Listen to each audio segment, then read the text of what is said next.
Génesis capítulo 1, versículos 2 al 25.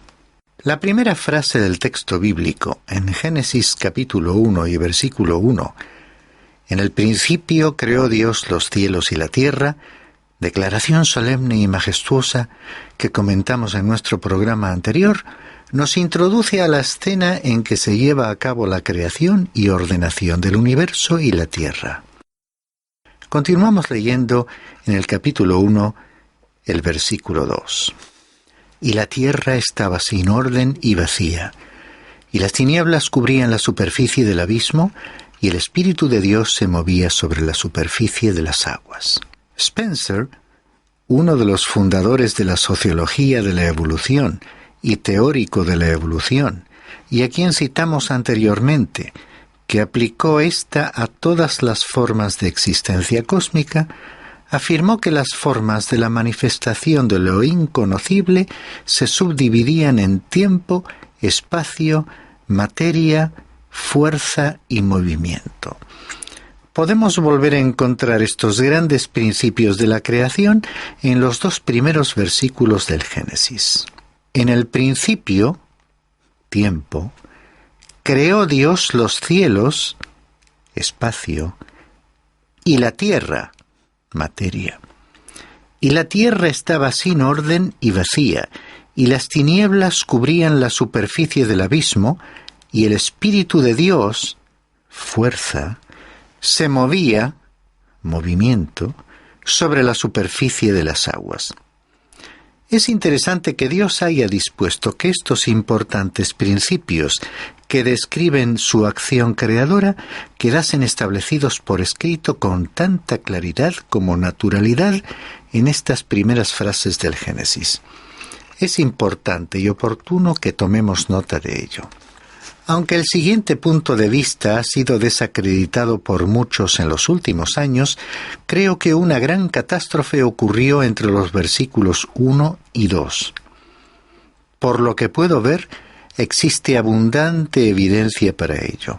En primer lugar, miremos esta inmensa creación y comprobaremos que algo le ha ocurrido. Si el viaje del hombre a la luna revela algo, es que aquella es una tierra yerma, árida.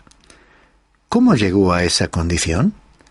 Yo diría que en el universo de Dios sobrevino una catástrofe. Esto se menciona específicamente con respecto a la tierra, porque había de ser el lugar donde habitaría el ser humano. Es así que la tierra es descrita como sin orden o desolada y vacía. La frase «las tinieblas cubrían la superficie del abismo» nos indica, por supuesto, la ausencia de Dios. La expresión sin orden y vacía es interesante. Sin orden corresponde a una palabra hebrea que significa ruina, espacio vacío. Vacía corresponde a la palabra hebrea que se traduce vaciedad. Observemos lo que dice el libro de la profecía de Isaías en el capítulo 45 y versículo 18.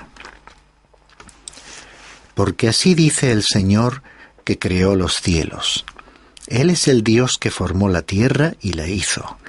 Él la estableció y no la hizo un lugar desolado, sino que la formó para ser habitada.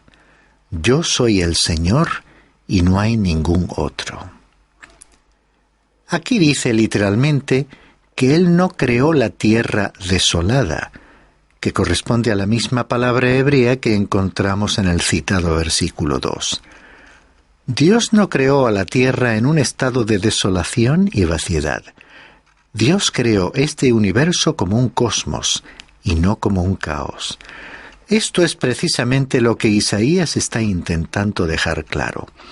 Él no hizo la tierra desolada y vacía, pero la tierra se convirtió en un lugar desolado y vacío. Dios formó, construyó la tierra para ser habitada y fue Dios quien vino a este lugar en ruinas y lo transformó en un lugar habitable para la humanidad.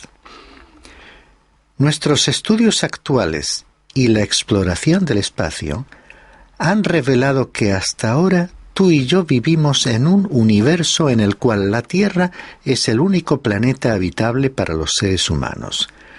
Creo que lo que el libro de Génesis nos está diciendo es que la Tierra llegó a ser desolada y vacía, de manera que era exactamente tan inhabitable como la luna cuando el Espíritu de Dios se movía sobre la superficie de las aguas. Creo también que todo el universo fue afectado por esta gran catástrofe. Y el Espíritu de Dios se movía sobre la superficie de las aguas. La palabra traducida por «se movía» contiene la idea de la gallina que cobija o guarda celosamente sus polluelos. El Espíritu Santo comenzó allí una obra que le veremos hacer una y otra vez. Es recrear. Él aparece en la escena y recrea, regenera. Eso es precisamente lo que hace aún ahora por nosotros.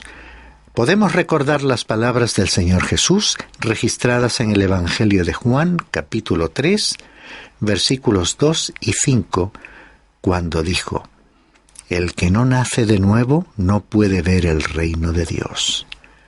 El que no nace de agua y del Espíritu no puede entrar en el reino de Dios».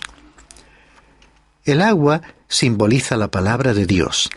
Si alguien la ve como símbolo del bautismo, está bien, pero el verdadero significado se refiere a la palabra de Dios, de la que el Espíritu Santo es el autor.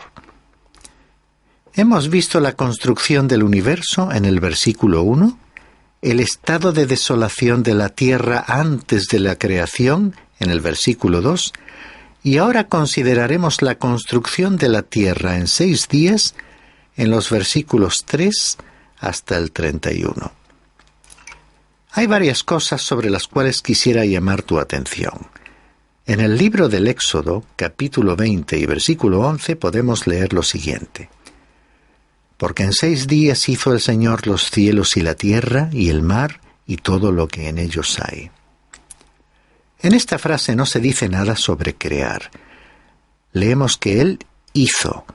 Dios estaba tomando lo que ya estaba creado y en aquellos 6 días no estaba creando, estaba recreando, estaba trabajando con materia que ya existía, con materia que ya había creado, probablemente millones de años antes.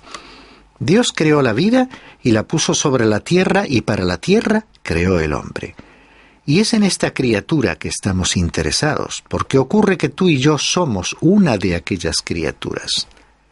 Y por este motivo, el relato del Génesis es sumamente importante para nosotros en la actualidad. Y es en esta criatura que estamos interesados, porque ocurre que tú y yo somos aquellas criaturas. Y por este motivo, el relato del Génesis es sumamente importante para nosotros en la actualidad. Continuaremos ahora leyendo en Génesis capítulo 1, versículos 3 al 5. «Y dijo Dios, sea la luz, y hubo luz. Y vio Dios que la luz era buena, y separó Dios la luz de las tinieblas. Y llamó Dios a la luz día, y a las tinieblas llamó noche. Y fue la tarde, y fue la mañana, un día». Se trata del primer día. Aquel debe haber sido un día de 24 horas. No veo cómo se puede deducir otra opción.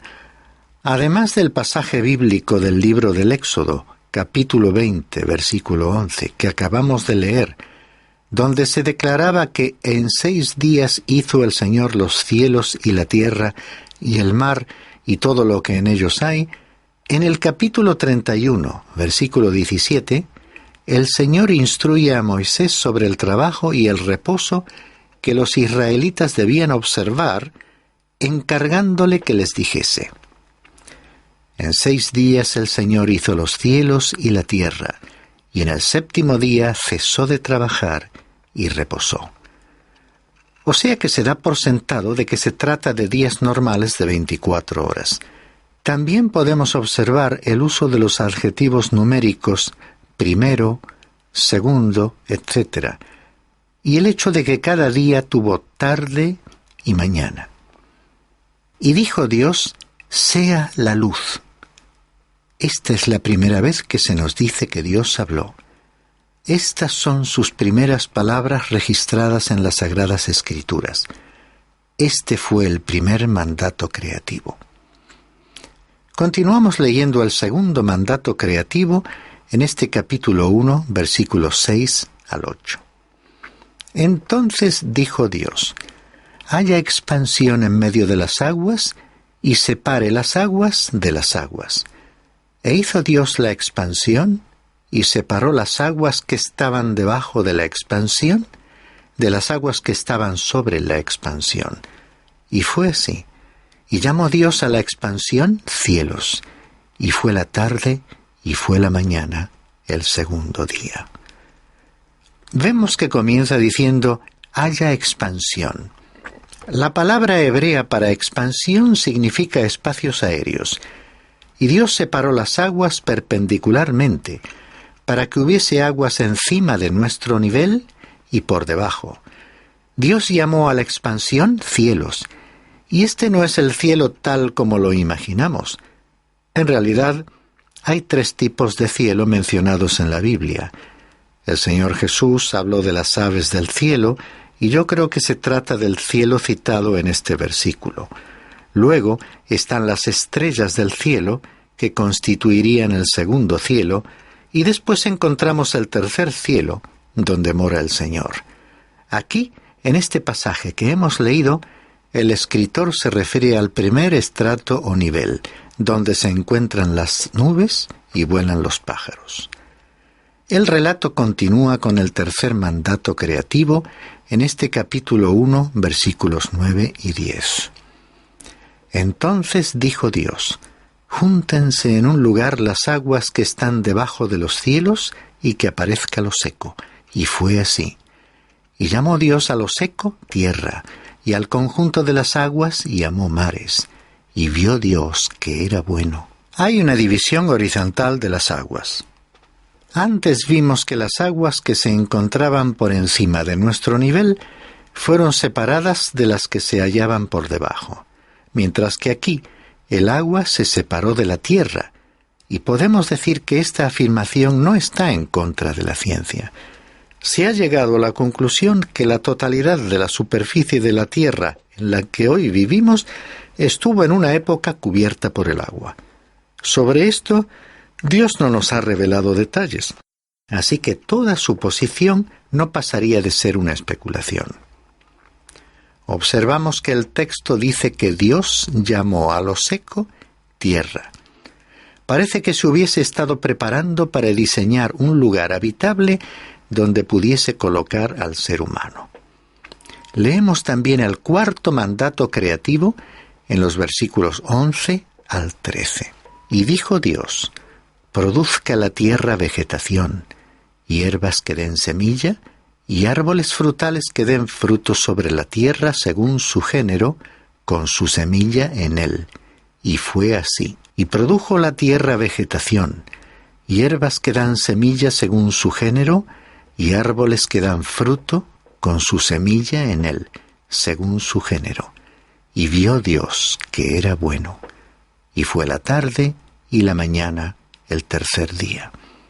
Dios está colocando aquí la vida vegetal porque el hombre, hasta el diluvio, era vegetariano.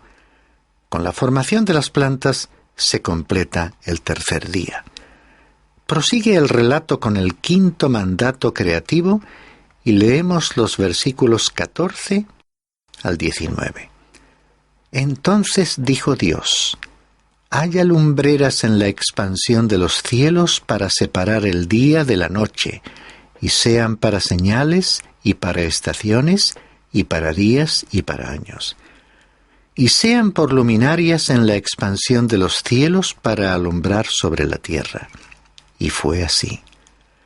E hizo Dios las 2 grandes lumbreras, la lumbrera mayor para dominio del día y la lumbrera menor para dominio de la noche. E hizo también las estrellas. Y Dios las puso en la expansión de los cielos para alumbrar sobre la tierra, y para dominar en el día y en la noche, y para separar la luz de las tinieblas. Y vio Dios que era bueno. y fue la tarde, y fue la mañana, el cuarto día. Dios no creó el sol y la luna en ese momento. Ya se encontraban allí y Él las colocó en su debida posición.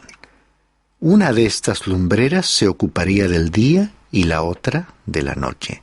Se añade además una breve frase: e hizo también las estrellas. Fue esta una obra muy importante. El predicador inglés John Wesley dijo acertadamente que Dios creó los cielos y la tierra y no dejó su obra incompleta, pues también creó las estrellas. Y tomemos nota de que fue Dios el que dividió la luz de las tinieblas. Es apropiado recordar que aún lo hace en la actualidad, pues hay personas que se preguntan sobre cuál es la diferencia entre el bien y el mal. Dios ha trazado los límites. ¿Cómo podemos saber lo que está bien? Dios ha revelado lo que está bien. Él ha establecido ciertos principios. Dios divide, separa la luz de las tinieblas, y en ello consiste la distinción entre el bien y el mal. Lo hizo entonces y lo sigue haciendo ahora. Continuemos leyendo en los versículos 20 al 23 el sexto mandato creativo. Entonces dijo Dios: llénense las aguas de multitud de seres vivientes, y vuelen las aves sobre la tierra en la abierta expansión de los cielos. Y creó Dios los grandes monstruos marinos y todo ser viviente que se mueve, de los cuales están llenas las aguas, según su género, y toda ave, según su género. Y vio Dios que era bueno. Y Dios los bendijo diciendo: sed fecundos y multiplicaos, y llenad las aguas en los mares, y multiplíquense las aves en la tierra. Y fue la tarde, y fue la mañana, el quinto día. Aquí podemos observar un cierto nivel de desarrollo. Esto no significa que todo procedió de una pequeña célula, sino que Dios hizo un ser de cada criatura, que a su vez se desarrolló. Dios dijo: llénense las aguas de criaturas vivientes. Y el versículo siguiente añade: según su género. La palabra género no corresponde al término especies, utilizado por Darwin, sino que significa más que eso. Según el diccionario, se refiere a una línea directa de descendencia dentro de un grupo. Por ejemplo, incluiría no solamente a un caballo, sino también a cada animal dentro de la familia de los equinos. A partir de cada criatura se ha producido un gran desarrollo, pero también se ha producido más tarde una degeneración sucesiva. Y esta sección del relato se completa con el séptimo mandato creativo en los versículos 24 y 25. Entonces dijo Dios: produzca la tierra seres vivientes según su género, ganados, reptiles y bestias de la tierra según su género. Y fue así. E hizo Dios las bestias de la tierra según su género, y el ganado según su género, y todo lo que se arrastra sobre la tierra según su género. Y vio Dios que era bueno. Observa una vez más la expresión según su género. Aquí es evidente que Dios separó la vida vegetal y la vida animal de la raza humana, porque luego diría: hagamos al hombre a nuestra imagen. Esta criatura es del máximo interés para nosotros, porque resulta que se trata nada menos que de nuestro antepasado. Y como se declara con frecuencia en este relato bíblico, se afirma finalmente que Dios vio que era bueno. Así es. Todo lo que Dios hace es bueno. Los versículos 26 y 27, que comentaremos en nuestro próximo programa, contienen el octavo y último mandato creativo, el de la creación del hombre y la mujer. Es así que la frase «y dijo Dios» aparece en estas 8 ocasiones al principio de un poema de 4 líneas. Estos 8 mandatos se relacionan con los 6 días y la estructura global del pasaje bíblico posee simetría. Si colocásemos en una tabla 2 columnas con 3 días en cada una, podríamos observar que la segunda mitad de la semana presenta un paralelismo con la primera, lo cual es un rasgo normal en la literatura hebrea. Fue San Agustín, al inicio de la era cristiana, el primero en llamar la atención sobre la estructura literaria de este pasaje, que él creía que tenía por objeto ilustrar el orden existente en la naturaleza. Las 2 tríadas de días pueden contrastarse y relacionarse de la siguiente manera. Primero se crean espacios y luego sus habitantes. O bien, se forma primero el mundo para luego llenarlo. En este capítulo hemos visto a la palabra de Dios en acción. El profeta Isaías, en su capítulo 55, versículos 10 y 11, explica elocuentemente cómo es esa palabra, caracterizada por su autoridad, poder y eficacia. Porque como desciende de los cielos la lluvia y la nieve, y no vuelven allá, sino que riegan la tierra, haciéndola producir y germinar, dando semilla al sembrador y pan al que come. Así será mi palabra que sale de mi boca. No volverá a mí vacía sin haber realizado lo que deseo y logrado el propósito para el cual la envié. Esta palabra es eterna. Actúa hoy con la misma autoridad, poder y eficacia. Y como la palabra se hizo carne en Jesucristo, Él llega a la vida de las personas que oyen y se abren para que descienda a morar en ellas. También Él puede llegar a ti, estimado oyente, para crear una nueva vida, una vida espiritual de relación con Dios, una vida significativa de calidad superior. Será como pasar a otro nivel de vida, solo que esta nueva vida trasciende los límites de esta vida humana, proyectándose hacia una vida aún mejor en la eternidad, para disfrutar de una existencia sin fin en la presencia de Dios.